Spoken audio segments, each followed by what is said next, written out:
In the 18 and the 1900s, the promoters of the game of cricket used the power of newspapers to popularize the game. They wanted cricket to be a well-marketed sport so that public in large numbers would come to the grounds and watch the game live. And to watch these matches, the public would buy a ticket, and the money earned from these tickets would be the primary source of revenue for the game of cricket.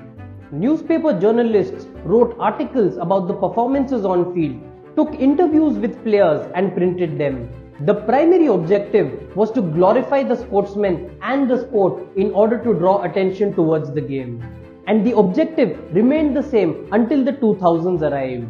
And today, cricket has become the second most popular sport on the planet after soccer, attracting millions and sometimes even billions of eyeballs for a cricket match. Therefore now, in the 21st century, the objective of the promoters of the game has shifted. It's no more just to popularize the game, but also to enhance the fan experience of the game, making your experience of watching a cricket match more credible, connected and enjoyable. And how do they do it? By enabling various different technologies to make the experience of a viewer out of the world. These technologies add immense value to your experience while you watch a cricket match on television or on your smartphone.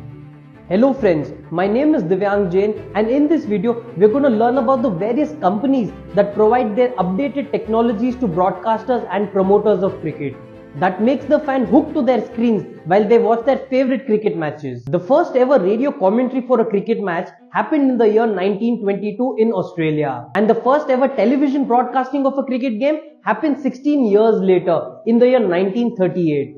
A test match played at the Lord's Cricket Ground between England and Australia was the first game that was to be broadcasted on the television, and the transmission for this broadcast had a limited range of only 20 kilometers. The introduction of one-day international cricket was one event that resulted in exponential growth of the cricket game. Let me tell you how ODIs were introduced. England was in Australia for a 3-match test series in the year 1971. And the first 3 days of the third test match were completely washed out due to rain. In order to not disappoint the fans who had paid money and bought the tickets for this game, the officials decided to play a one-day match instead on the 4th day of this test match. The length of the match would be 40 overs per innings, and each over would contain 8 balls. And this is how, friends, the first ever one-day international match was played between England and Australia. And therefore, the ODI format was discovered. For decades since, cricket matches have been broadcasted live and have been made available to millions of cricket lovers across the world. As the viewership of cricket constantly kept growing, by the time the color television and colored jerseys arrived in the 1980s, it brought in billions of dollars in the game as ad revenue. And more money got more and more fans involved in the game. And today, in the 21st century, broadcasters who pay billions for the coverage rights equally spend a lot of money and strive to provide an exceptional viewing experience to the fans by bringing in various technologies while they record and present live cricket matches. While TV cameras were a common thing in the international matches since the 1980s, the concept of third umpire was a unique addition as it helped make more accurate decisions and also created a sense of thrill amongst fans and players alike. The first time that the services of a camera for referring to an umpiring decision was used in the South Africa vs India series in the year 1992. And the first batsman to be ever given run out by a third umpire using a camera was none other than Master Blaster Sachin Tendulkar in the first test of the 1992 series.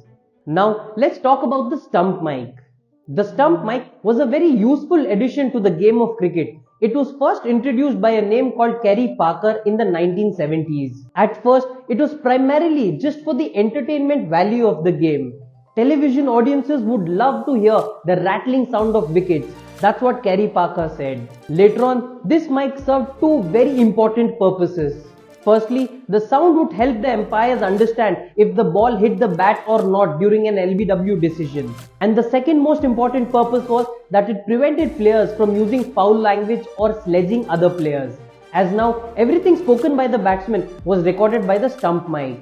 The stump mic later advanced into the sneakometer or the ultra edge, and it works on the principle of sound frequencies, which is captured by a sensitive stump microphone. It helps detect whether the ball touched the bat before being caught by the fielding team and is played along the slow motion video that helps the third umpire make this decision. A company by the name Hawkeye Innovations provides the services of Ultra Edge to the modern broadcasters. Earlier, it was a US company called BBG Sports which provided the sneakometer for the same purpose. The same company BBG Sports also introduced the hotspot technology to cricket in the Ashes series of 2006.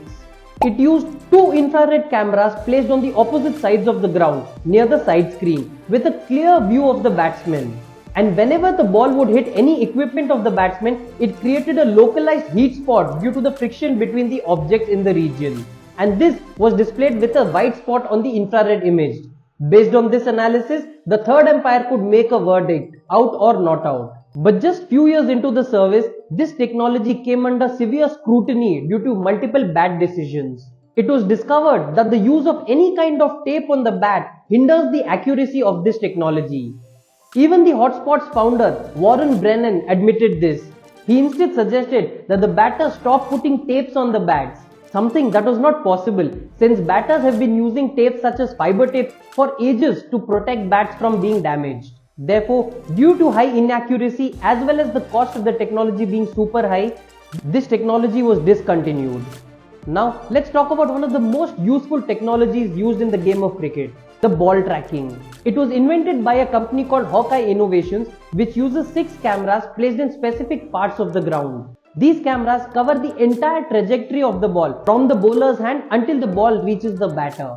The ball is identified in the images, its position from the ground is calculated, and the images are then synchronized to create a 3D visualization with ball path prediction. And all this analysis is used by the umpires and the viewers. Very close leg before wicket calls are better judged through Hawkeye visualization. The images from the camera are also used in the present day ball pitch map as well as wagon wheel information. Electronics giant Sony owns the Hawkeye system, and it was invented by a man called Paul Hawkins from England. Therefore, the name Hawkeye. One of the most exciting and fun technologies of cricket is the smart bails. The bails that pop up in light whenever the ball hits the wicket. Smart bails, as they are called, was introduced to cricket by a company called Zinc Bails from Adelaide, Australia in the year 2012. The concept was designed to make the bails glow on being successfully dislodged from the stumps. The bails have a microprocessor that detects when the contact is lost between the stumps and the bails. These bails are powered by a low voltage battery that gets lit up as soon as they lose touch with the wickets. Runouts and stumpings are now analyzed quickly by a third umpire, while the LED lights also provide an element of fun to the viewers, especially during the night games. In the year 2016, the price of these bails were a whopping 25 lakhs for a pair. By now, it would have easily touched 30-35 lakhs a pair, and these bails have to be purchased by the organizers of a tournament. For example, in the case of IPL, BCCI purchases these bails from the company. Don't we all love this bird's eye view of a cricket match? Well, this view is only possible because of a device called SpiderCam.